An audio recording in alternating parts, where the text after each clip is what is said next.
Okay, let us start with the first question. In the first question, it is given that the end points of a diameter is given to us 1 point और centre दिया था. तो simple सा concept लगाना था कि A B का midpoint C होगा. तो a plus 3/2 comma b plus 4/2 यानी इन दोनों का मिड पॉइंट सी कॉर्डिनेट के इक्वल होगा, यानी -2, 2. कंपेयर करते हैं एक्स कॉर्डिनेट को एक्स के इक्वल.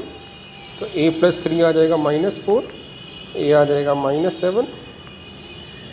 वाई कोऑर्डिनेट को वाई के इक्वेट करेंगे तो b प्लस 4/2 इक्वल टू आ जाएगा 2, b plus 4 equal to 4, b equal to 0.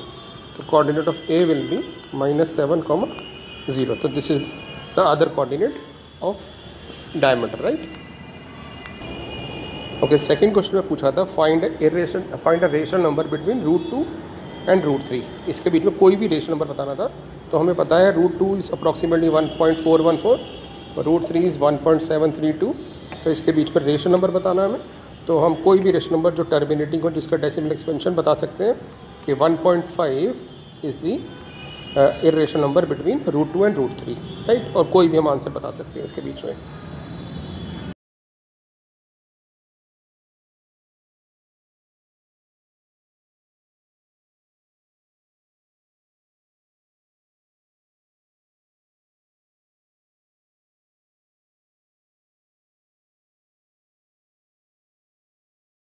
Next question था कि हमें 2 डिजिट के नंबर बताने जो 3 से डिविजिबल हो.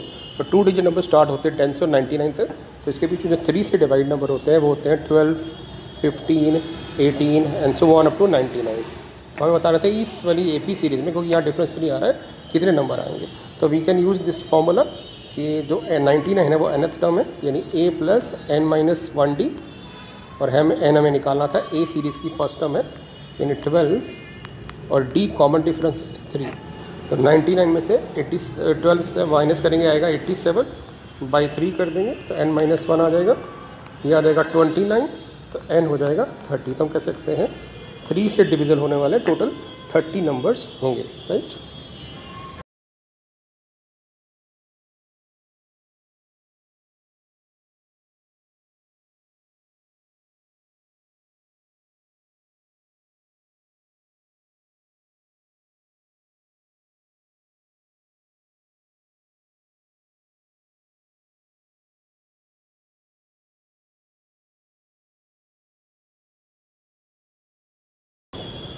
ओके, फोर्थ क्वेश्चन में हमें बताना था find the value of a which satisfy this condition. तो हम क्या कर सकते हैं, दोनों को सेम बना सकते हैं. हम इस दोनों को tan कर सकते थे या दोनों को cot. तो इसको हम लिख देते हैं cot 90 माइनस थीटा, यानी 90 माइनस 2a. इधर भी cot है. तो हम इनके एंगल्स को जब हम कंपेयर करेंगे तो हमारे पास आ जाएगा 90 degree minus 2a equal to a minus 24 degree. 90 24 इधर ला के ऐड करेंगे तो आ जाएगा 114 डिग्री. 2 इधर आके ऐड होगा तो 3a. तो a आ जाएगा आपके पास 114 डिवाइड बाई 3. इसको कैंसिल आउट करते हैं. 3 3 9, 2 कैरी 84. तो a का आंसर आएगा 38 डिग्री, राइट. हम इधर इसको भी tan में कन्वर्ट कर सकते थे. नेक्स्ट क्वेश्चन पे चलते हैं. तो इसका नेक्स्ट पार्ट था और पार्ट फोर्थ का कि हमें वैल्यू बतानी थी sine square 33 degree and sign square 57 degree. तो हम देख रहे हैं यहाँ पे दोनों कॉम्प्लीमेंट्री एंगल है, सम 90 है, तो किसी को भी चेंज कर सकते हैं हम. तो इसको लिख देते हैं 90 डिग्री माइनस 57 डिग्री. ये एज इट इज रहेगा. ये बन जाएगा sine 90 minus theta cos theta, cos square 57 degree plus sine square 57 degree. We know that sine square theta plus cos square 1 होता है. तो इसका आंसर आ जाएगा 1, राइट.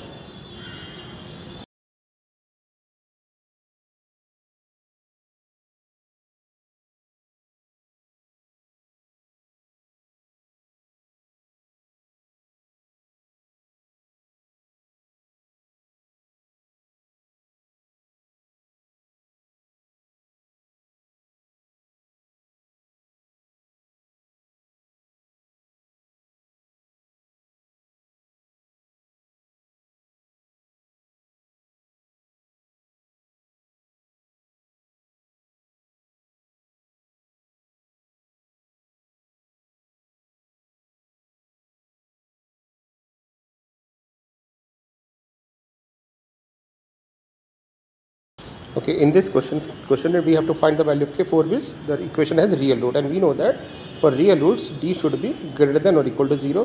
डिस्क्रिमिनेंट 0 से बड़ा होना चाहिए, तो हम निकालते हैं डिस्क्रिमिनेंट होता है b² - 4ac, ये 0 से बड़ा होना चाहिए. तो a होता है x² का कोफिशिएंट 1, b होता है x का कोफिशिएंट -4, तो -4 का स्क्वायर 16, a1, और c होता है कॉन्स्टेंट टर्म k. तो हम ये कह सकते हैं कि k जो होगा यहाँ से इस इक्वेशन से निकल जाएगा, तो k should be less than equal to 4. तो हमसे पूछा गया था for what values of k this equation has real root. तो हम कह सकते हैं k की वैल्यू 4 से लेस होगी या 4 के इक्वल होगी, राइट.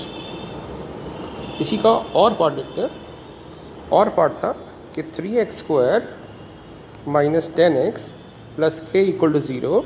यहाँ पे k की वैल्यू बतानी थी जिसमें एक रूट जो है दूसरे का रेसिप्रोकल है, यानी अगर एक रूट अल्फ़ा है तो दूसरा 1/α है, या फिर कह सकते हैं एक रूट बीटा है तो दूसरा 1/β. तो यहाँ से हमें पता चलता है कि प्रोडक्ट ऑफ द रूट्स 1 आएगा, और हमें पता है प्रोडक्ट ऑफ द रूट इसी क्वेश्चन में होगा c/a, यानी k यानी कॉन्स्टेंट टर्म अपॉन x का कोफिशिएंट 3, और ये 1 दिया हुआ है, तो हम कह सकते हैं k की वैल्यू आ जाएगी 3. तो in this way we can find out the value of k, right.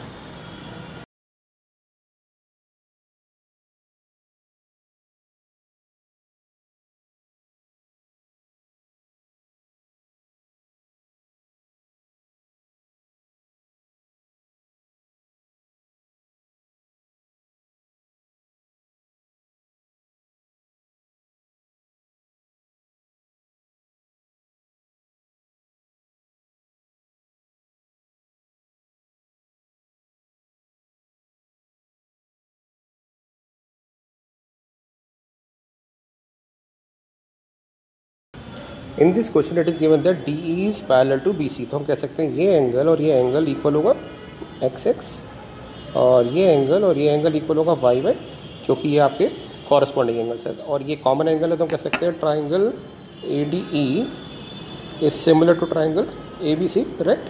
And we have a theorem here कि if two triangles are similar to each other then the ratio of the area of the triangle is equal to the square of the ratio of the corresponding sides, right. तो वो formula लगा देते हैं. तो हमें चाहिए area of triangle ABC to the area of triangle ADE, right. And we know that by that theorem this will be equal to AB by, because ये side पूरी मानी जाएगी, अपॉन AD होल स्क्वायर. क्योंकि हमें AD1 और DB2 दिया हुआ था, तो AB हमारे पास 3 सेंटीमीटर आ जाएगा. तो हम कह सकते हैं यहाँ पे 3/1 का होल स्क्वायर हो जाएगा, तो आंसर आ जाएगा 9.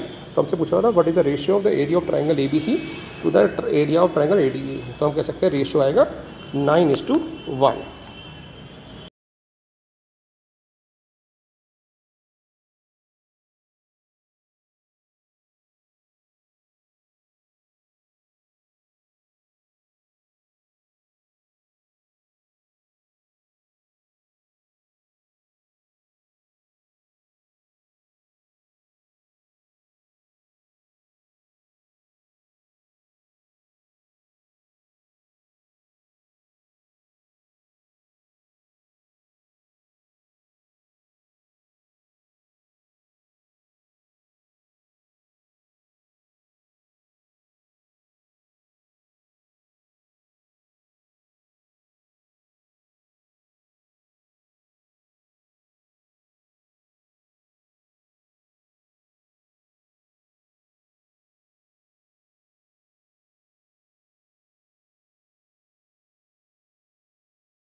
इन this question it is given that these two pair of linear equation has infinite solution.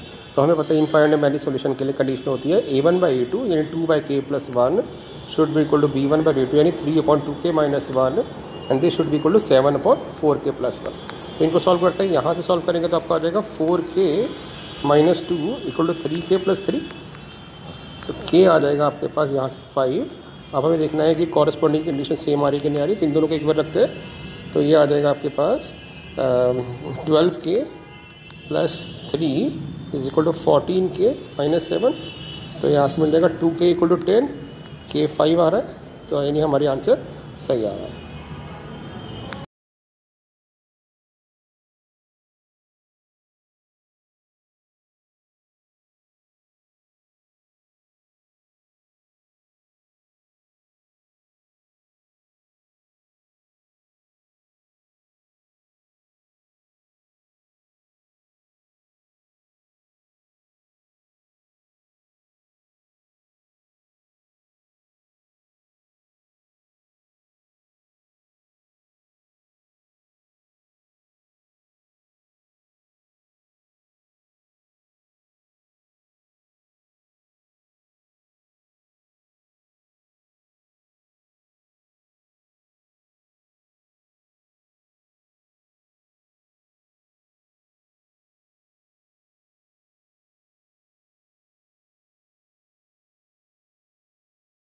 Otherwise हम k की वैल्यू 5 भी पुट करके दे सकते हैं यहाँ पे कि रेशो से आना चाहिए। अगर मैं पुट करके देखूँ 2/5 + 1 2/6 1/3, तो सब जगह से 1/3 आना चाहिए। यहाँ भी पुट करेंगे तो 10 - 1 3/9, और यहाँ पुट करेंगे तो आ जाएगा 21। तो देखिए रेशो सबका 1/3 आ रहा है। तो yes, this equation has infinitely many solution for k = 5, right.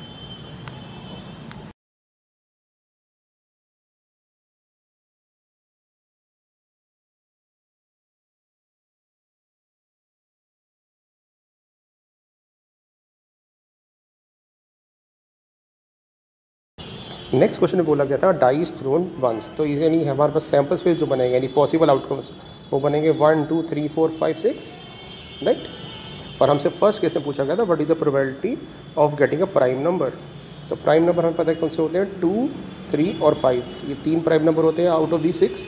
तो probability of getting a prime number will be equal to 3 out of 6, यानी 1/2। एंड नेक्स्ट पार्ट था what is the probability of getting a number lies between word है between 2 and 6। तो उसके बीच में 3 number आएंगे between 2 and 6। तो हमारे पास इसकी प्रोबेबिलिटी हो जाएगी फेवरेबल केस 3, टोटल 6, तो probability 1/2, right.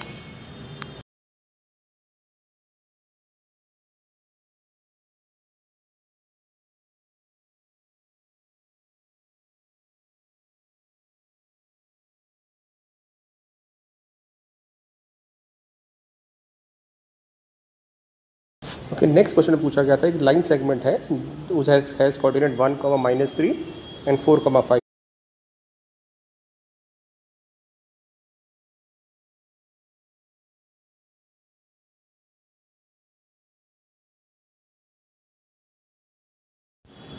In this question, 9th question, we have to find the value of p such that p is a point which is divided by the line which is x-axis. So we know that on axis y coordinate will be 0. So let us assume that the coordinate of p will be x, 0. And let us further assume that this p point divide ab in k:1 ratio, right? So हम now apply the section formula and we know that 0 is known to us. तो हम यही वाली value apply करते हैं। तो y coordinate क्या होगा सेक्शन फॉर्मूले से, ये हो जाएगा 5k प्लस 1 × -3 अपॉन k + 1, और इसको 0 के ऊपर लग दिया। तो यहाँ से 0 = 5k - 3 आ जाएगा। तो k की वैल्यू आ जाएगी, यहाँ से k इधर रखेंगे तो 3/5। तो हम कह सकते हैं कि ये इसको 3:5 में कट करेगा, यानी जो रेशो पूछा गया था p डिवाइड करेगा वो 3:5 होगा। अब बात करते हैं x कोऑर्डिनेट की। तो x कोऑर्डिनेट सेक्शन फॉर्मूले से निकालते हैं। अब यहाँ मान के चलेंगे 3:5 है, राइट। तो सेक्शन फॉर्म लगाते हैं तो 3 × 4 = 12 + 5 × 1 डिवाइडेड बाय इन दोनों का सम 3 + 5। तो आपका आंसर आ जाएगा 17/8। तो coordinate will be 17/8, 0, which is the required point which divide the line segment in 3:5 ratio.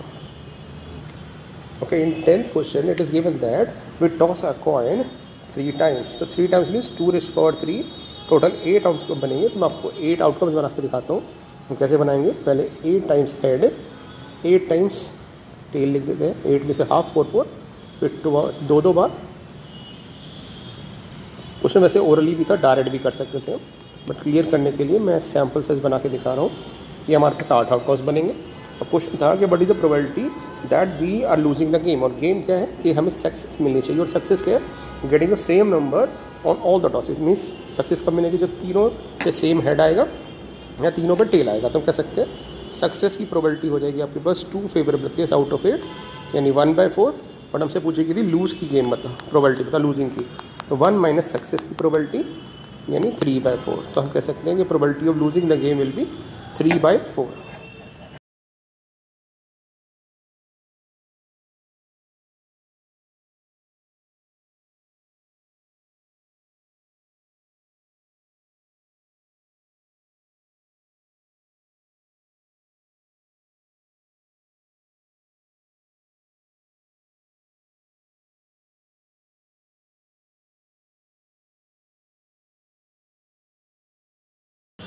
Okay, in this we have AP जिसकी फर्स्ट टर्म 3 है, और कॉमन डिफरेंस जो है यहाँ पे 12 आ रहा है, यहाँ पे 12 आ रहा है, यहाँ 12 आ रहा है, तो कॉमन डिफरेंस 12 हो गया। और हमसे पूछा गया था कौन सी टर्म 21st टर्म से 120 ज़्यादा है, तो 21st टर्म निकालते हैं A + 20D, तो A हो जाएगा 3 + 20 × 12, दैट मीन्स 240 + 3 243। तो हमसे पूछ रहा है कौन सी टर्म यानी nth टर्म ऐसी कौन सी होगी जो 21st टर्म यानी 243 से 120 ज़्यादा है। ठीक है, ये 243 है, तो हमें बताना है कि an जो है 243 से 120 ज़्यादा है, यानी हम इसको कह सकते हैं 363। तो ऐसी टर्म कौन सी जो 363 है, तो हम इसको लिख लेते हैं a + n - 1d। तो a आपके पास 3 है, n हमें निकालना है, और d आपके पास 12 है। तो यहाँ से हम सॉल्व कर लेते हैं, ये 3 इधर से माइनस होगा 360 को जब हम 12 से डिवाइड करेंगे कि आपके साथ जाएगा 30, तो n आ जाएगा 31st। तो उनसे पूछा था कि कौन सी टर्म ऐसी है जो 21st टर्म से 120 ज़्यादा, तो कहेंगे 31st टर्म। तो इसमें ये आंसर आपको देना था।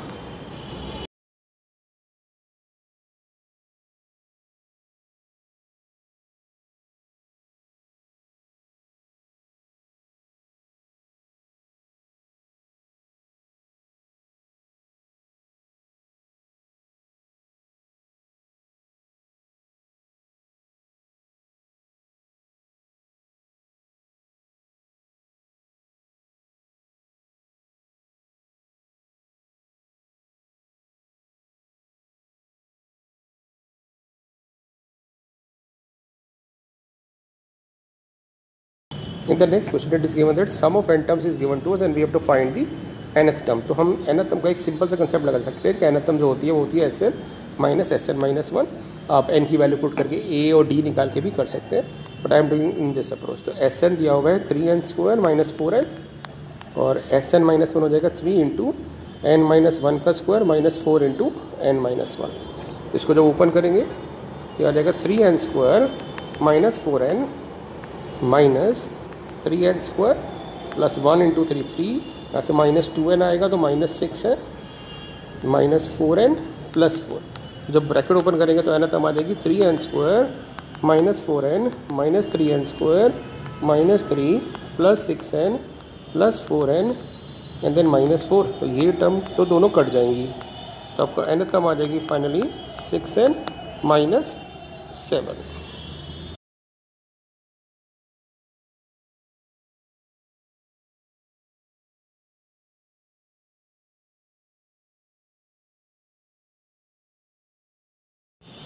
Okay, in this 12th question we have to find the HCF of 1260 and 7344 by using Euclid division lemma। तो हम कह सकते हैं 344 can be written as 5 × 1260 plus 1044, right? Now 1260 can be written as 1 × 1044 plus 216, right? Then 1044 can be written as 4 × 216 plus 180, right? And then 216 can be written as 1 × 180 plus 36, and then finally 180 can be written as 5 × 36 plus 0. So last non-zero remainder is 36. So we can say that HCF of 1260, 7344 will be equal to 36। आप इसको divide करके भी कर सकते हैं, बोले ठीक है ना। So in this question it is given that mean is 53. So first of all we will find out the value of x, which is the mid value, 10, 30, 50, 70, 90, right? And we have to suppose the assumed mean here. तो I will choose this 70 क्योंकि उसके सामने k है, तो क्या होगा कि calculation easy हो जाएगी, राइट? तो वी विल एज्यूम 70. तो d come out to be -1, -2, -3. And what is d? D is x minus assumed mean upon h, right? Now if d is -30, -60, and then -3 into -12, this is -36, and -2 into -15, -30, right? Then -1 into -32, -32, right? This is 0 and this is 1. तो 1 into 13 is 13. तो overall जो सम आएगा ये आएगा -98 + 13, which is -85, right? और सम of frequencies आ चुका है 72 + k. तो जब हम मीन का फॉर्मूला लगाएंगे तो बहुत ईजीली कैलकुलेशन हो जाएगी. तो मीन का फॉर्मूला होता है आपके पास a + sigma FD upon sigma F × h. तो a आपका अज्यूम मीन था, मैंने 70 माना हुआ है. FD आया है -85 और F 72 + k × 20. ये इधर जाके माइनस होगा तो आ जाएगा 17. तो आपके पास मिलेगा 17 = 85 × 20 अपॉन 72 + k. ये कैंसल आउट हो जाएगा 5 पे. तो आपका 72 + k जो होगा वो 100 होगा, तो k की वैल्यू आ जाएगी 20. तो यहाँ पे एक ट्रिक क्या थी कि हमें x की जो एज्यूम मीन वाला पार्ट है वो हमें k के सामने लेना चाहिए, तो कैलकुलेशन आसान हो जाएगी, राइट?